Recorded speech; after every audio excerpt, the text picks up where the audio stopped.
out of the 77 assessed municipalities approving their spatial and physical land use plans, while 73 have completed integrated development programs and plans to guide local development efforts. In support of the National Affordable Housing Agenda under BETTA, county governments partnered with the national government to launch affordable housing projects, contributing land and engaging in planning efforts. As part of implementing the Affordable Housing Act, 28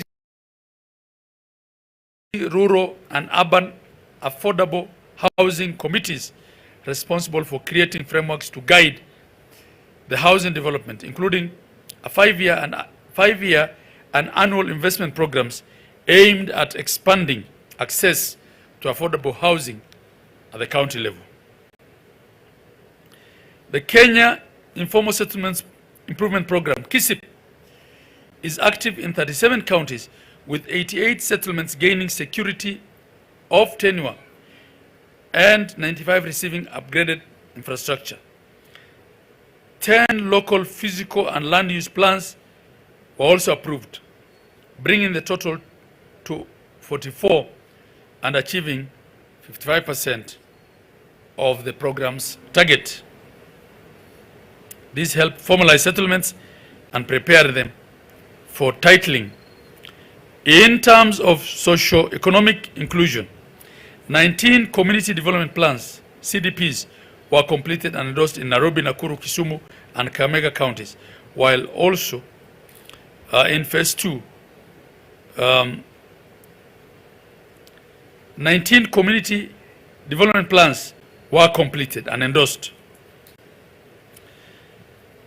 And in Nairobi, Nakuru, Kisumu, and Kakamega counties, while phase 2 of the CDP preparation is underway in Mombasa, Kiambu, and Uasin Gishu counties. Ladies and gentlemen, on transport and infrastructure and energy, county governments oversee 8,032 kilometers of the national road network, most of which consists of earth and gravel roads, with only 4% being tarmac roads. In the fiscal year 2024-2025, counties tarmacked 298 kilometers of road, constructed 4,800 kilometers of cabro roads, graveled 12,000 kilometers, and added a further 1,949 kilometers of non-motorized transport pavements to improve pedestrian safety. To support public transport, counties have built 17 bus parks and over 16,000 boda sheds. Road safety efforts included forming 27 multi-agency county committees. Additionally, counties have strengthened technical capacity by hiring over 200 engineers, 900 traffic marshals, and bringing in 2,053 interns and attaches.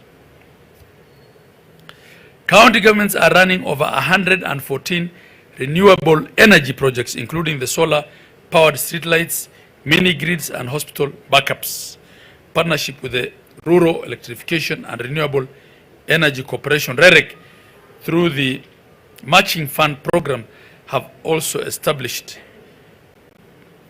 in order to boost rural electrification. In 2024-2025, 16 counties have developed energy plans. 13 counties have theirs under progress, and 20 counties have distributed clean cook stoves to promote clean cooking access. Fellow Kenyans, in the trade and cooperative sectors, in the year under review, county governments advanced trade development by improving market infrastructure and supporting medium, small, and micro enterprises. 75 new markets were built, down from 117 the previous year, while 129 were renovated up from 113 the previous year, showing a focus on upgrading rather than expanding.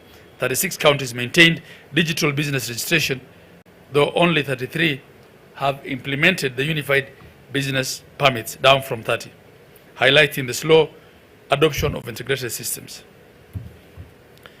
Trade licenses issued have risen by 66% from 506,855 to 842,931, reflecting increased business formalization.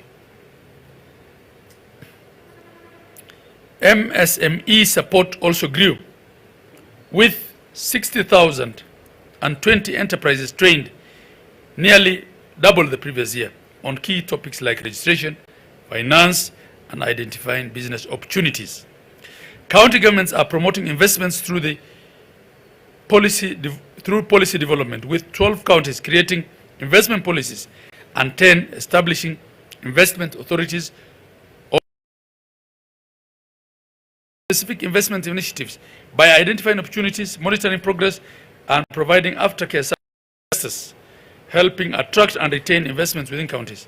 Additionally, 34 counties are currently implementing county aggregation and industrial parks (KIPE), with 13 counties projected for completion and commissioning before the end of this calendar year.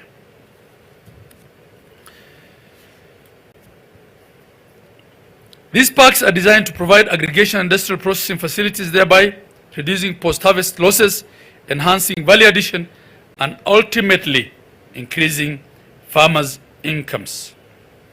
In the fiscal year 2024-2025, county governments supported the growth of cooperative societies, with the total number rising from 20,175 to 21,016, a net increase of 841 new cooperatives. To improve governance and sustainability, specialized training on alternative dispute resolution. To improve governance and sustainability, specialized training on alternative dispute resolution, ADRs, was introduced for county cooperative officers. Counties also advanced capacity building efforts, focusing on leadership, audit support, and enterprise development to strengthen cooperative performance and member engagement.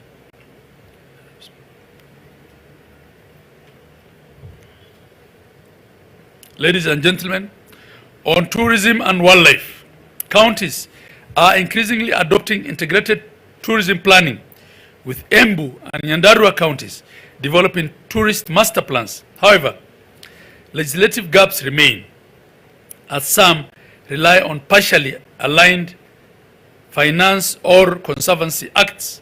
A key development is Baringo's 2024 Conservancies Bill, proposing structured governance, licensing, and revenue sharing for community conservancies, supported by existing regulations and management plans. Counties are actively developing wildlife and cultural sites to boost local tourism, with 15 reporting museums, 21 recreational parks, 6 theaters or cinemas, and 12 public beaches and 26 cultural sites.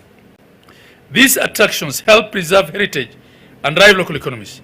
To enhance tourism, counties are creating niches and niche experiences like ecotourism, agro-tourism, and cultural circuits, while also improving infrastructure such as roads, airstrips, and visitors' facilities.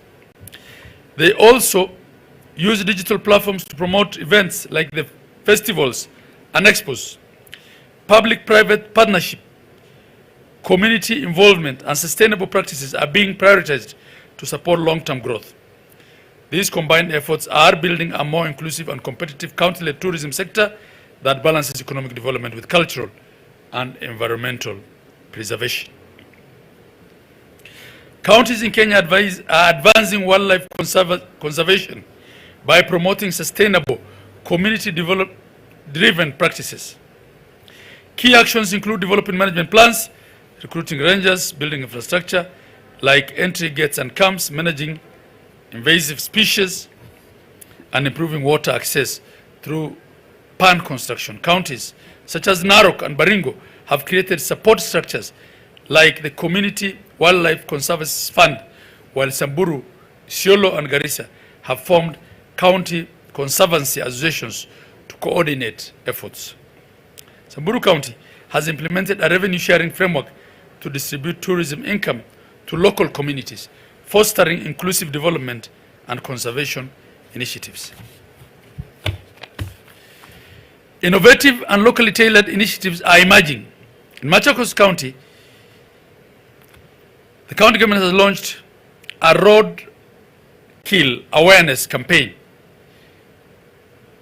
In Kilifi County, the county government supports butterfly farming through the Kipepeo project, while Kisii County is facilitating dialogue to manage human-wildlife conflict, and Bungoma County is using a motocross challenge to raise conservation awareness.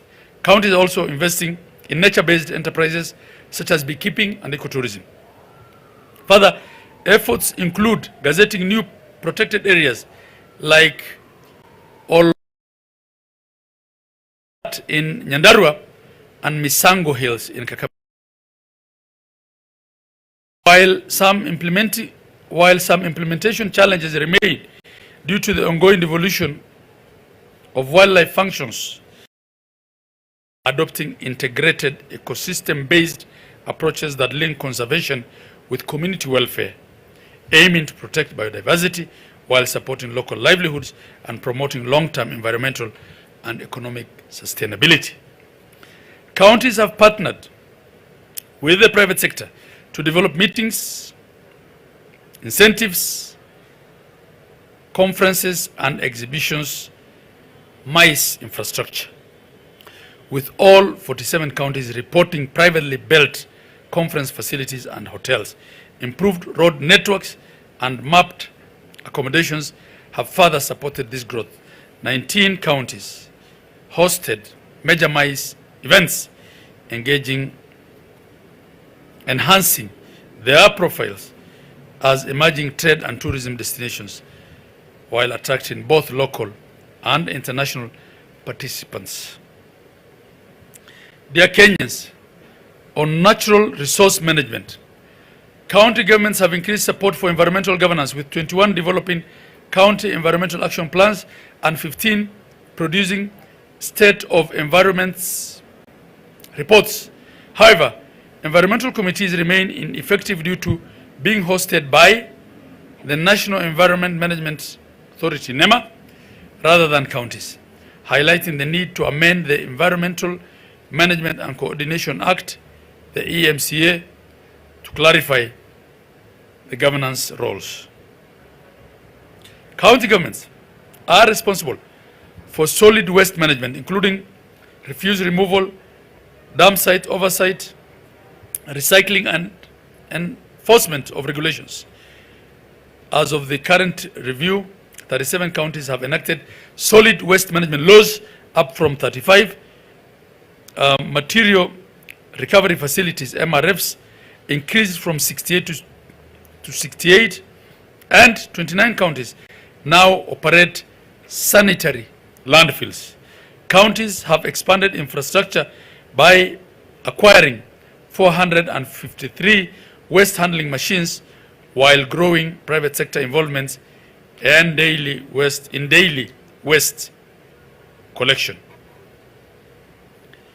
Circular economy practices are gaining ground, with 259 recycling farms and 40 waste centers operating across the counties. Counties are also piloting innovative projects. Mandera County's greening program employed over 1,100 residents in waste-related work. Vihiga County set aside land for a recycling plant. Nandi County is using black soldier flies to process organic waste into fertilizer. And Nyeri County has partnered with Pakro and Biogas International to manage plastics, glass, and organic waste. These efforts show a shift towards sustainable waste management and increased collaboration through public-private partnerships. Overall, county governments are taking tangible steps to improve waste management, foster recycling, and turn waste into economic opportunities while improving public health and environmental sustainability. All 47 counties have enacted climate change legislation, established climate units, and developed action plans with allocations ranging from 1.5% to 6% of their development budgets, amounting to about 8.1 billion shillings for climate change initiatives in the fiscal year 2024-2025. Counties are also revising their laws to integrate carbon markets in line with national frameworks. Key initiatives include climate-smart agriculture, promotion of drought-resistant crops, livestock breed improvements, soil and water conservation, rangeland rehabilitation, ecosystem restoration, and adoption of renewable energy technologies like solar-powered cold storage, hatcheries, and borehole pumps. Other efforts include soya farming, constructing water conservation structures, and distributing energy-efficient cookstoves and mekos, all aimed at enhancing climate resilience and sustainable development at the local level. As of the fiscal year 2024-2025, 37 counties had water-related legal frameworks and 23 had water master plans and sanitation investment strategies, showing a modest progress from the previous year, 2023-2024. These frameworks have helped assess water and sanitation access levels, supporting alignment with the National Investment Plan. To boost water services, counties developed performance improvement plans for service providers and launched 5,765 new water projects while rehabilitating 2,865 old facilities. The total number of boreholes, water pans, and small dams also grew, with functional boreholes increasing from 9,366 to 9,366, and the average distance to improved water sources dropping to 2.8 kilometers. These efforts reflect the ongoing infrastructure investments to improve access and service delivery in the water sector.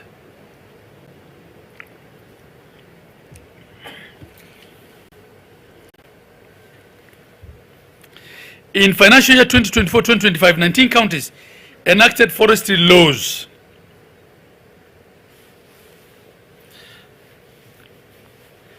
All 47 counties grew over 21 million trees and established 246 nurseries. They also focused on rehabilitation and afforestation, identifying ecologically significant areas for protection and forming community forest associations to manage county forests such as Kipri, Kiplombe, and Loima. Tree growing efforts are also monitored using various tools, including the Jazamiti app and geographical information systems, though there is need for a harmonized system to track progress effectively and contribute to the national goal of achieving 30% tree cover by 2032. Currently, 11 counties have mining-related legal frameworks. Efforts are also underway to increase this through capacity building and collaboration with national agencies. Counties are being encouraged to take up more roles in managing artisanal and small-scale mining on public and community land. In the fiscal year 2024-2025, 18 counties formed artisanal mining associations and 38 counties gazetted mining communities, up from 27 in the previous year, to support regulation and environmental rehabilitation. In the blue economy sector, counties have advanced initiatives in this area through legislation and regional cooperation. Laws such as the Busia and Migori Fisheries Acts and Lamu's Fisheries Development fund regulations aim to support sustainable fisheries. Coastal counties endorsed 8 joint co-management areas, JCMS, plans empowering 42 beach management units to manage over 6,300 square kilometers of marine areas through conservation measures like no fishing zones and habitat protection. Blue Economy Training enrolled 564 students across various counties, while the number of licensed fishers and vessels significantly increased. Counties constructed 17 new fish markets led by Migori and built or rehabilitated 18 fish landing stations, with Kisumu and Migori taking the lead. Kilifi and Lamu counties allocated the highest budgets to the sector at shillings 92 million and 70 million respectively. In total, counties are implementing 54 development programs to support the blue economy sector. Fish markets continue to be key economic hubs for job creation and revenue generation. Counties are also adopting sustainable aquaculture through innovations like pond liners, hatcheries, and aquaponics systems, while investing in ecosystem protection, preserving wetlands, regulating water use, and mitigating pollution. These collective efforts demonstrate growing county-led commitment to a resilient and environmentally responsible blue economy. Fellow Kenyans, on pre-primary and vocational development, in 2024, enrollment in pre-primary education across Kenya increased by 3.88% to 2,953,207 learners, with boys accounting for 1,494,920 and girls 1,458,287. This rise is linked to enhanced support and investments from county governments. The number of pre-primary schools grew by 2.95% to 48,721, and over 5,950 new classrooms were constructed within the year. Teacher recruitment also improved, with 78,101 teachers employed by county governments, up from 50,104, and 27,997 by private providers, resulting in a better pupil-to-teacher ratio of 37:1. County governments collectively allocated over 9.2 billion to education, with about 6.8 billion directed specifically to pre-primary education, averaging shillings 3,240 per learner. These efforts reflect a strong push to improve access and equity in early childhood learning through infrastructure expansion, workforce strengthening, and increased funding to support growing enrollment and enhance learning environments for young learners. To address unemployment and skills gap, county governments managed 1,222 vocational training centers in the last financial year, up from 1,204 in the previous year, with enrollment rising to 172,527 trainees. They employed 4,874 vocational trainers, an increase from the previous year's 4,797. Counties invested shillings 2.45 billion in the sector, including shillings 1.35 billion for construction, rehabilitation, and equipment of training centers. Ladies and gentlemen, in the gender, culture, social services, youth, and sports sectors, during the reporting period, county governments allocated 1.29 billion to gender-responsive programming, a 40.62% increase from the previous year. These funds supported GBV prevention and response, empowerment initiatives, and establishment of shelters and recovery centers. A total of 11,630 women and 8,802 men benefited from access to Government Procurement Opportunities, AGBO. Additionally, 44 counties developed or reviewed gender-related laws, including empowerment funds, 24 counties, GBV policies, 31 counties, and anti-FGM frameworks, 5 counties. In the financial year under review, counties allocated cash shillings 773.6 million to youth programs supporting services like digital skills, driving, and business training through youth-friendly centers. Funds also supported employability and entrepreneurship initiatives such as the Tuajiri, Ugatuzi, Nakazi, Ukombozi, and Extravaganza programs. Additionally, 10,542 youth benefited from AGBO program, reflecting a slight 1.1% decline from the previous year's 10,664 beneficiaries. In the reporting period, counties allocated 1.59 billion to social protection programs, up from 1.19 billion the previous year. These funds supported vulnerable groups through initiatives such as assistive devices and surgeries for persons with disabilities, street children reunification, elderly support, food distribution, and resettlement. Counties also developed special social protection policies and established dedicated funds to enhance livelihoods and supplement incomes for marginalized populations. In the fiscal year 2024-2025, county governments allocated approximately Kenya shillings 3 billion 3,945,704,685 shillings towards sports function.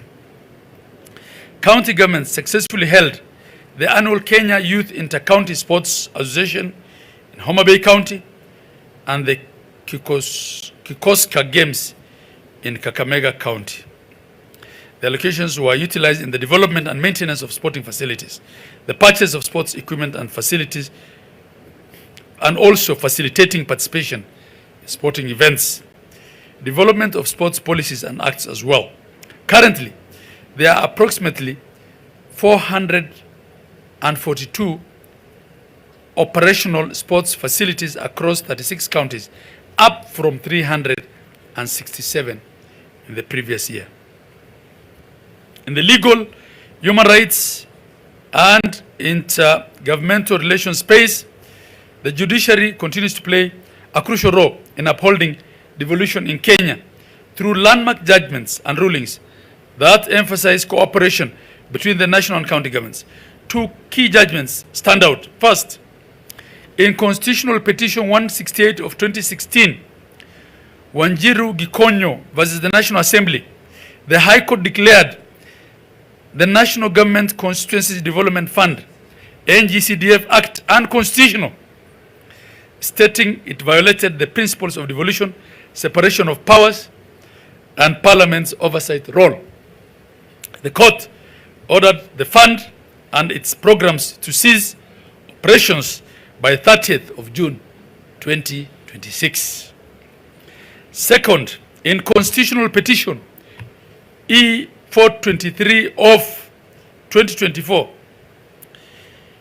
Issa Elanyi Chemao and others versus the National Assembly, the court found the exclusion of county governments from the Road Maintenance Levy Fund, RMLF, unconstitutional. It ruled that classifying roads as national, rural, and urban undermines devolution, and declared Section 6 of the KRB Act, Kenya Roads Boards Act, as unconstitutional. The court also ordered the allocation of Kenya shillings 10.5 billion to counties and found that the National Assembly's 2023 decision to exclude counties from the RMLF funding in fiscal year 2024-2025 and 2025-2026 was a violation of our Constitution. These pronouncements reinforce the need for proper consultation and equitable sharing of resources, protecting the autonomy and the functionality of county governments. The summit, as the top intergovernmental relations body, met on the 11th of December 2024 to review progress and challenges between the national and county governments. Key discussions included the division of revenue. Additionally, additional allocation bill. Key discussions included the division of revenue, the county additional allocations bill, and resolved unbundling issues, proposed amendments to the Intergovernmental Relations Act, asset valuation of defunct local authorities, and Intergovernmental Participation Acts on the National Equipment Service Program, NESP.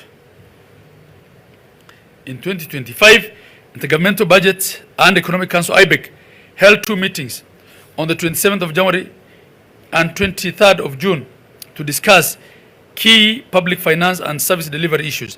In January, IBEC emphasized aligning national budgets with devolved functions and transparent division of revenue negotiations and collaborative formulation of the 4th basis of revenue sharing formula. In June, the National Treasury committed to full equitable share disbursements of Kenya shillings 30.83 billion and timely release of additional allocations. IBEC adopted a National Pending Bills Act plan and encouraged county-level implementation. IBEC praised the registration of 24.4 million Kenyans under the Taifa Care health insurance and supported the establishment of a remittance mechanism for the Social Health Insurance Fund. It approved the release of Kenya shillings 970 million for 13 county aggregation industrial parks, KIBs, and onboarded 21 more counties for the fiscal year 2025-2026. IBEC also resolved to protect public land under transfer using reservation orders and promote standardized on-source revenue strategies. Additionally, it called for a national agriculture summit in August 2025 and assigned the office of the Deputy President to lead coordination on education financing and intergovernmental support. These resolutions highlight IBEC's continued commitment to effective devolution and structured cooperation between the 2 levels of government. In the period under review, the Council of Governors convened 5 meetings to tackle major challenges facing county governments, particularly the continued clawback of devolved functions by the national government, and constitutional financial interference, fund diversion, and delayed disbursements, among others. Among the key resolutions, the Council of Governors agreed to form an 8-member committee to engage the National Assembly on equitable allocation of the Roads Maintenance Levy Fund for the fiscal year 2025-2026. They also resolved to engage the National Treasury to demand immediate release of funds owed under the County Government's Additional Allocations Act 2025 and advocate for the disbursement of budgetary allocations to support devolved functions as outlined in the legal notice number 16472. Additionally, the Council of Governors committed to establishing the Devolution Institute, a center for capacity building on devolution-related matters. The Council of Governors has continued to collaborate with the Commission on Administrative Justice to advance access to information within counties. The COG provided technical support to the county government of Turkana in developing and disseminating a model bill to access information. In the financial year under review, the Council of Governors reviewed and submitted memoranda on 12 key legislative and policy proposals impacting county governments. The COG emphasized stronger oversight in carbon trading, in proposed qualifications for intergovernmental leadership, and also in defending constitutional appeal rights and address tenure issues in county attorneys' roles. The COG advocated for county roles in sanitation, in protection against revenue shortfalls, and it also rejected legislation lacking legal clarity or creating redundant structures. The COG supported improved regulation for labor migration, inclusion in tobacco control governance, retention of equitable revenue share, and harmonization within the creative sector. These are the laws that we participated by giving our views on. It also flagged cultural and logistical concerns with proposed public fundraising regulations. Key policies, legislation, and administrative instruments were developed aimed at improving service delivery at the county level across health, agriculture, climate change, transport, trade, county planning, education, natural resource sectors, and environment conservation, art and culture. On knowledge sharing and peer-to-peer learning, in 2024-2025 fiscal year, the Maarifa Center strengthened its role as the sub-national knowledge sharing lab. I'll take that again. In the 2024-2025 fiscal year, the Maarifa Center strengthened its role as the sub-national knowledge sharing hub for publishing by publishing the 7th and 8th editions of the Compendium of County Government's Innovation and Best Practices on Service Delivery. The 7th edition focused on climate change, documenting 13 innovations from 9 counties under the FLOCA program, while the 8th edition developed in collaboration with the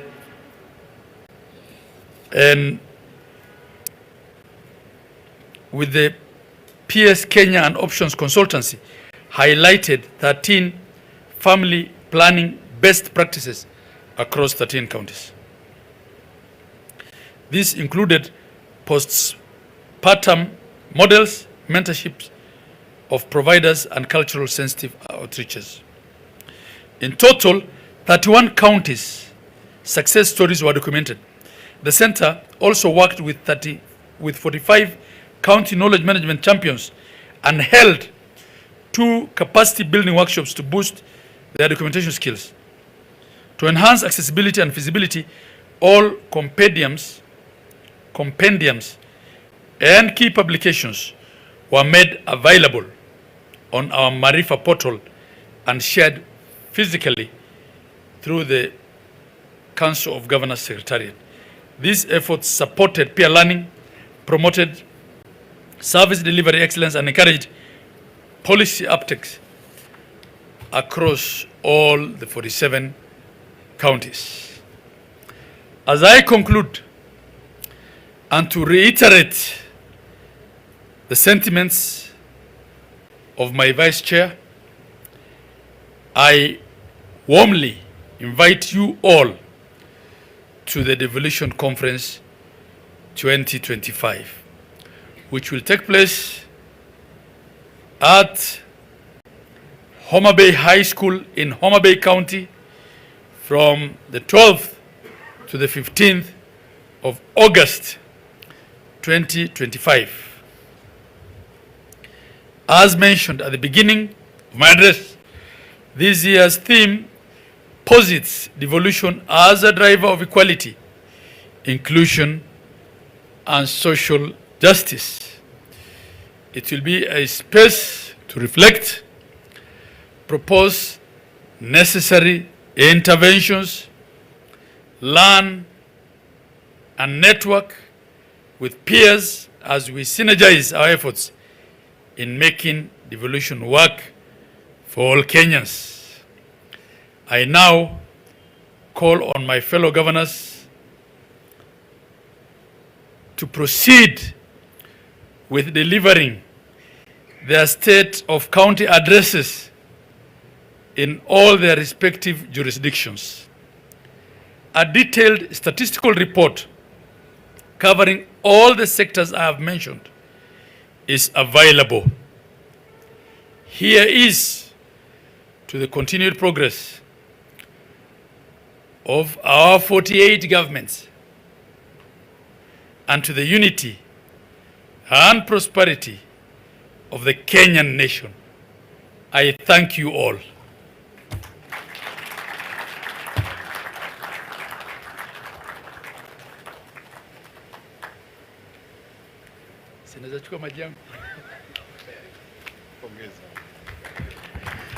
Another round of applause for the chairman.